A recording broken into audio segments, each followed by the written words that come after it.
On 13, we need to solve for x. Now, I'm so glad I missed these. On 13, first thing we're going to do is subtract 3. So I've got square root of 6x plus 1 equals 5.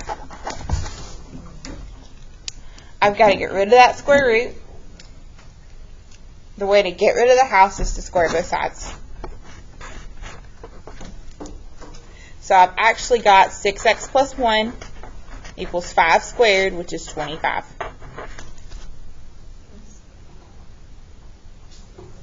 So again, I subtracted 3, I squared both sides, and then from here it's easy, like Brady's saying, if you subtract 1, you get 6x equals 24, divide by 6, you get x equals 4. Now, in real life, when you're not in a hurry, or even when you're in a hurry, you plug it back in. 24 plus 1 is 25, square root of 25, 5, 3 plus 5 is 8, that's a legit answer. You ought to plug it back in. Now, Xavier is paying attention, and he understands the semester exam is multiple choice. I'm not even sure on 13, and I know for sure on 14, I would not bother to solve. I would just plug in the answer choices until I figured out the answer. Sometimes in math class, that's the better thing to do when something's multiple choice. I understand we should all be able to do math. I get it. But especially on like 14, it would be faster for Caitlin when she's not talking over me.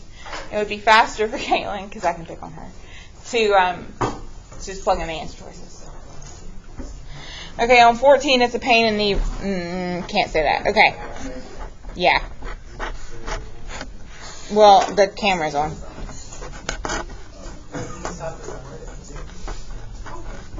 You're not going to make Miss Compton swear. Trust me, Miss Compton swears on her own in her own time, all the time anyway. You don't need her to swear specifically now. Okay, you add x to both sides. You need to square both sides to get rid of that house. You'll have 5x plus 4 equals whatever this is. So over here on the side, I should probably actually FOIL this out. So it's really x minus 2 times x minus 2. Now, why do you have to FOIL it out is because, 1, you're on my nerves. The reason you have to FOIL it out is because I'm going to eventually want to combine my like terms. But again, this problem is turning into such a lengthy thing already that if I were DJ and I were to see something like this on the semester exam, like I said, I would just plug in the answer choices. Okay, so I'm out of room. I had 5x plus 4 equals, this thing FOILed out was x squared minus 4x plus 4. If I subtract 4 from both sides, the 4's die. So I have 5x equals x squared minus 4x. And then from here, it's up to you.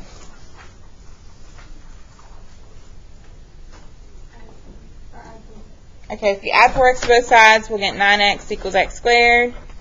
So we'll have 9 equals x at the end of the day. We should probably plug that in and make sure it's a legit answer.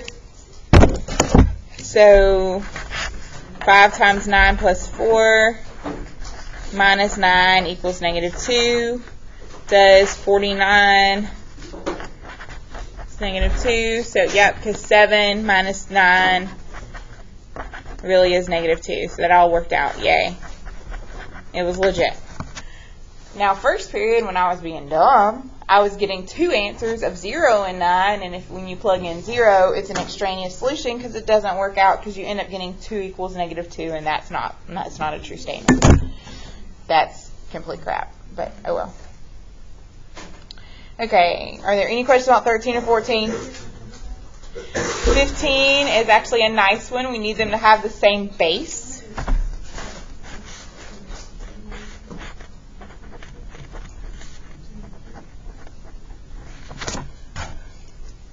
So 9 and 27. What should my base be when I'm not dying? Okay, so this one's going to be 3 squared, and this one's going to be 3 to the third. When we raise powers, we multiply our exponents. So really, I have 3, 6c plus 2 equals 3, 9c minus 3.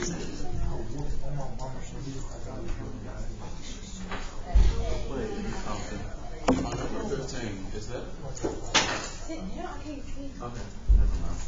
It looks like the sheet. I printed it out. Okay. If my bases match, you just get to set the exponents equal to each other, which I think is weird and stupid, but it works. It's not weird or stupid. I just can't math today.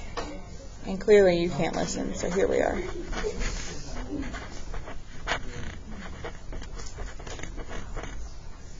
Two equals 3c minus 3.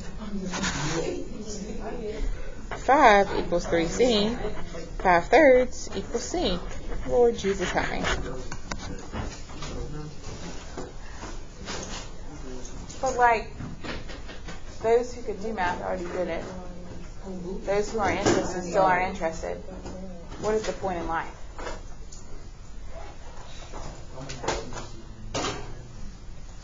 It's like, which came first, the chicken or the egg? The chicken came first. But the chicken was hatched from an egg. Something had to be alive.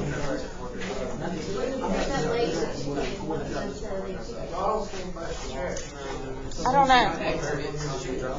Or did it develop that ability over time? I don't know. But again, the, like 3 of us having this debate, we're the 3 of us who already know how to do this problem. So, you know what I mean? I want to disagree with that, but actually I kind of like that statement. Yeah, but And isn't it sad that we can have way more of a lively debate about this chicken or egg thing than we can about like how to do a logarithm or an exponential function? Isn't that funny? Like we're more passionate about that than math and math class. Woo! Well, then the 4 of you who already know how to do this probably already know that 3 to the 4th is 81. Wow. Okay. Do I need to change my whole life? I just need to go back home today. Hey, guess what? Those who know how to do this, excellent. It is 4 and then -5. And yeah, I know those automatically off the top of my head because I know 3 to the 4th is 81 because I've learned my math facts in life. But since Naya doesn't know her math facts in life, which is fine, the cool thing is there's a calculator button for it, and I hear you didn't learn it while I was gone. yeah. Okay. So what's a sad day if you press the log button? It doesn't do the tiny number. You can't do it. So if instead you press math. Okay, so 6. You know how we said we could all just get perfect points for the week? If you weren't on my nerves? You're on my nerves. It's not him. He's not on my nerves. Oh, he on mine. It's a girl voice that's on my nerves. It's not a boy voice. It's a girl voice that won't stop talking. I don't know which. I don't know. I'm trying to do math. And that's his voice now. It's his voice now. Pull your chair back. Get your life right. And I heard you too, and I'm going to hit you later. I mean,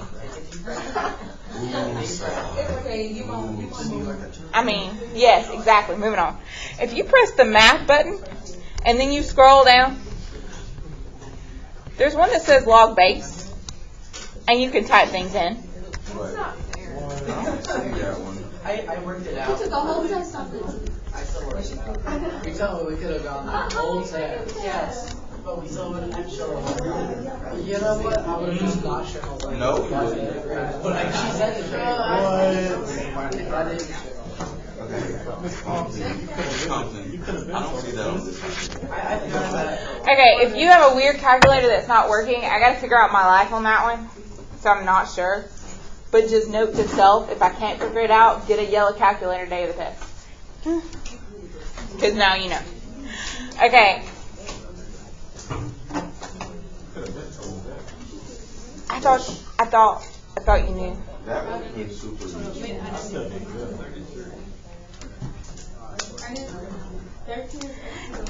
Okay, I can't people math sometimes.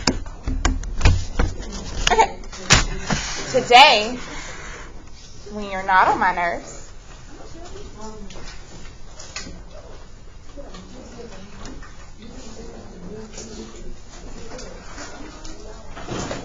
oh, they're trying to figure it out. Oh, okay. They are actually talking about math in their slight defense. Very slight defense. Oh, they trying to tell me about the work. I know. It's a face. I handed it out to y'all. Baby, I wasn't you. No, yeah, she wasn't here. Oh. But I told her earlier, but she wouldn't listen to me. You should just put a 0 in. No, because I'm not grading it until Friday. I'm not going to threaten you twice on YouTube, because that'd be too much.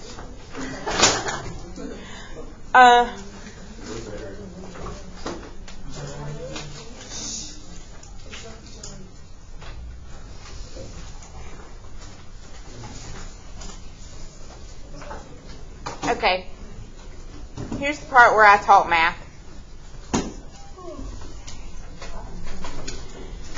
In Naya's next math class, when she takes whatever it is she's taking next, she's going to need to know how to do this, which is sad. So we just took a test on right triangle trig, which is like SOHCAHTOA. And then we also talked about cotangent, secant, and cosecant. Just a little bit. We barely towed the water. And now DJ's like, what the crap is this? This doesn't have sine, cosine, tangent, any of those things written on it. So let me explain, or try to explain. So sad day.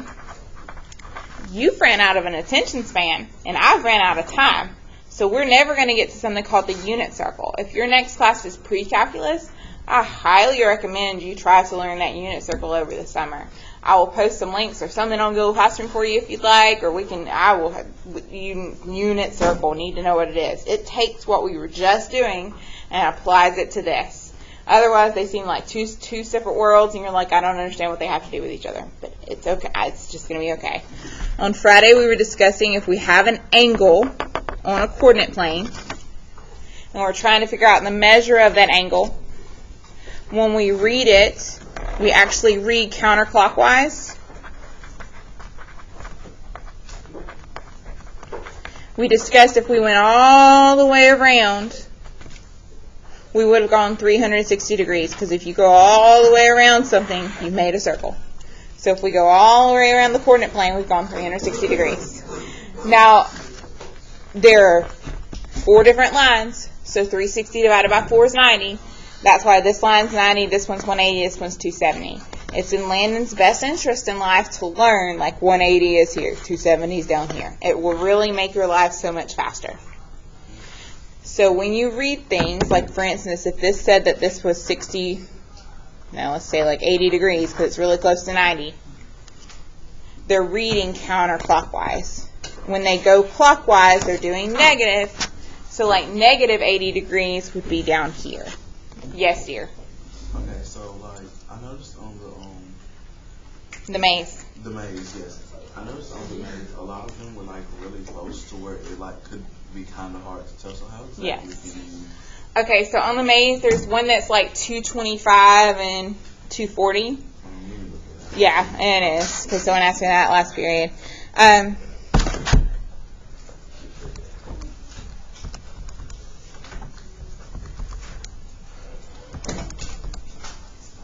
225 is straight up in the middle. And then 240 would be a little bit closer to 270. There are some on the maze that are super picky, but I swear you got some common sense skills and you can figure it out. Like, I think you could have reasoned your way through that. But that's a good question. Okay. On Friday, I even said the following words. I just didn't add the phrase coterminal. And sad day, I've seen this phrase come up. So maybe you need to put it to your brain. We discussed on Friday that if they're negatives, they went clockwise instead of counterclockwise. And that if they're over 360, that just means they went around the circle and then back a little more. So 375 means we went all the way around and then back a little more. 375 would be about here. If you're trying to find the coterminal angle, we're asking like what other angle would also be at this position. And all you have to do if you're given one that's too big is subtract 360. So number 8, which is 620. So I'm trying to figure out what angle would be at the same position as 620. All I have to do is 620 minus 360. So if you're given a really big one, subtract 360. And that is 260. So 260 and 620 are at the same spot. So if we were to read 620, which is all the way over, like they went around twice and it's 620 degrees, it's the same position as 260. They're coterminal.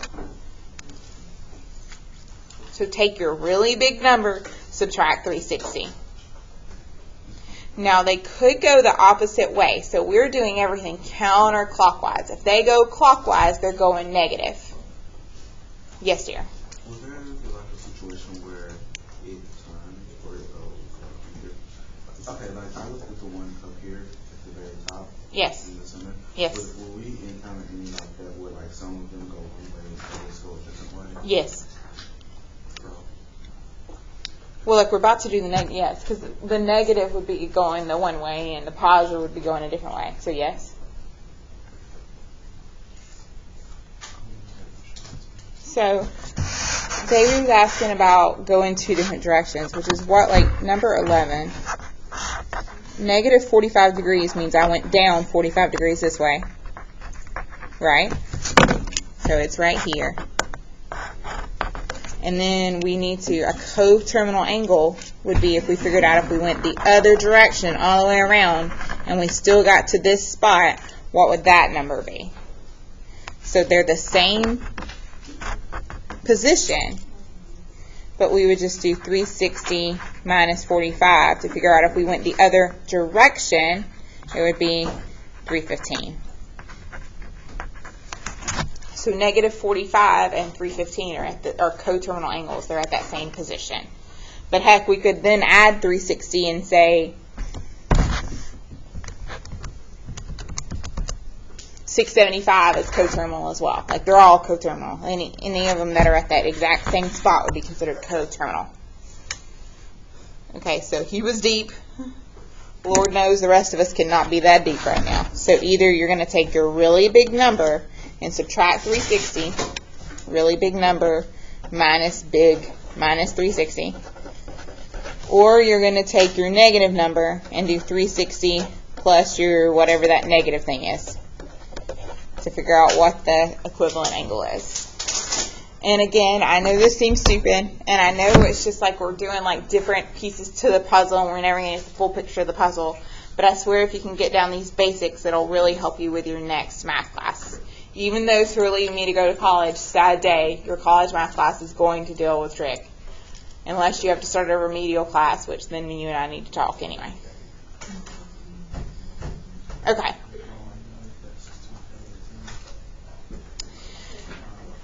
The last thing I want to talk about today is about something called radians.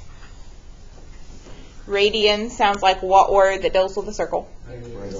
It does sound like a radius, or a radii means multiple radiuses. So a radian is the measure of an angle in standard position in a terminal side. And how they figured out radians is they were thinking about the arc lengths. But all you have to do is think radian sounds like radius. That's good enough for me. Okay, so do you know how sometimes you have to deal with Celsius? Like, it's just annoying. Sometimes someone says like 30 degrees Celsius and you're like, what is that Fahrenheit? I only know Fahrenheit. That's kind of how I feel about radians and degrees. So you either might be in radians or you might be in degrees, and you have to know how to convert between the two. Okay, so there are two formulas down here, and they both basically say the same thing. We're either going to multiply by pi over 180, or we're going to multiply by 180 over pi. We're multiplying by a fraction. There's a 180 and a pi. We've just got to decide, is the pi on top or is the pi on the bottom? That's literally, they're the same thing. They're just flipped fractions. So it just depends on which one we're wanting to convert to. Are we going from degrees to radians? Are we going from radians to degrees? If we're going from degrees to radians, then my answer needs to have a pi in it. So we're going to multiply with the pi in the numerator. if we're going from radians to degrees, I need to get rid of the pi. That's why we would divide by pi. So you're like, what the crap, Miss Compton? So let me just show you. So let's do two examples. One is 120 degrees. One is, let's say, 80 degrees. I'm given this, but I don't want my answer in degrees. I want to know the equivalent of this in radians. So I'm going to multiply by pi over 180.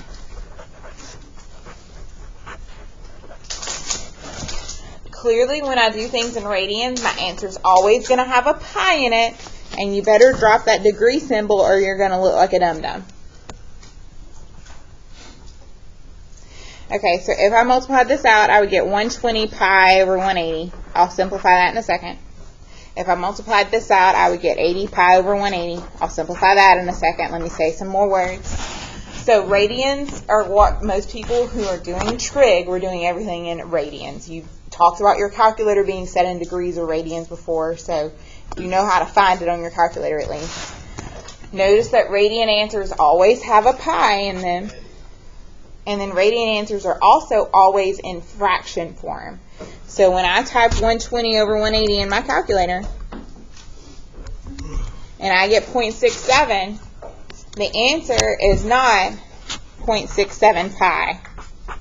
That's bad. They don't like their answers to be in in decimal form. They must be a fraction. So we can either simplify our fraction, or if we're being dumb, because I am, math frac puts my answer back as a fraction. So really my answer is 2 pi over 3.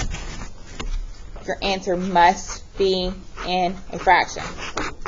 So on Thursday, when Xavier has this test, then I'm telling him he can use Google or whatever on, and there are problems where he has to convert from degrees to radians.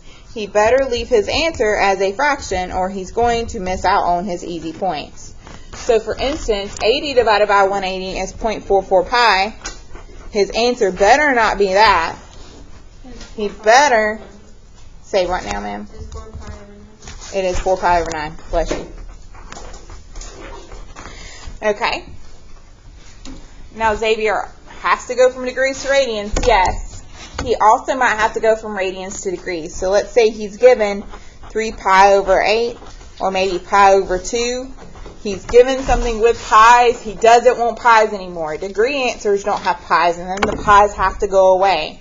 That's why we would multiply by 180 over pi, because then the pies will literally cancel out. So if you're trying to get rid of radians, you multiply with pi in the denominator, because then the pies will cancel out.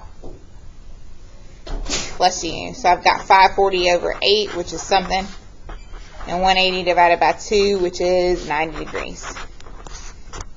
540 divided by 80. And you know that degrees are weird. They don't mind decimals. So 67.5, or if you want to leave it as a fraction, you can, but degrees don't mind decimals. Radians is where life gets picky. And the reason life gets picky is because of that pi symbol. Now, Jessica does not have to practice this, because Ms. Compton will go insane if she has to grade any extra stuff besides all the stuff we've already gone over. That was real close. Besides all the stuff we've already gone over. But if Jessica's wanting to practice this because she understands she does have a test, yes, this is an easy test, yes, it's on Google Classroom, all that jazz, but Jessica's a good student, she could practice the ones on the top back to make sure she knows what the crap she's doing. Otherwise, as long as Jessica's not bothering me, I'm not going to bother her. If she wants to come show me her angle maze and I can use English, that would be great.